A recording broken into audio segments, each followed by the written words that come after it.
High everyone, welcome to one word everyday again. So আজকে আমরা আবারও শিখব নতুন 5টা সেন্টেন্স, যেই সেন্টেন্সগুলো আমরা আমাদের ডেইলি লাইফে ইউজ করলে আমাদের ইংরেজি বলাটা অনেক সহজ হয়ে যাবে।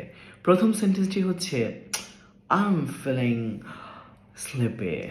আমার ঘুম পাচ্ছে। আপনি এভাবে নিজেকে বলতে পারেন, আই এম ফিলিং স্লিপে, আমার ঘুম ঘুম পাচ্ছে।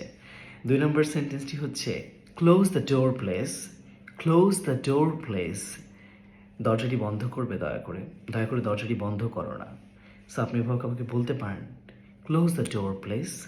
3 নম্বর সেন্টেন্সটি হচ্ছে, ধরুন আপনি কাউকে বলছেন ফ্যান অন করার জন্য, কীভাবে বলবেন? Can you turn on the fan. Can you turn on the fan, তুমি কি ফ্যানটি চালু করতে পারবে? 4 নম্বর সেন্টেন্সটি হচ্ছে কি বলুন তো? I need some fresh air. ধরুন আপনি সারাদিন ঘরে বসে থেকে আপনার প্রচণ্ড সাফোকেশন হচ্ছে, মানে দম বন্ধ হয়ে আসছে, আপনার একটু ফ্রেশ বাতাস দরকার। আপনি কীভাবে বলবেন? I need some fresh air, আমার একটু খোলা বাতাস দরকার। এবার 5 নম্বর সেন্টেন্স, খোলা বাতাসের জন্য কোথায় যেতে হবে? বাইরে যেতে হবে। বাইরে যেতে হলে কী করতে হবে? হাঁটতে হবে।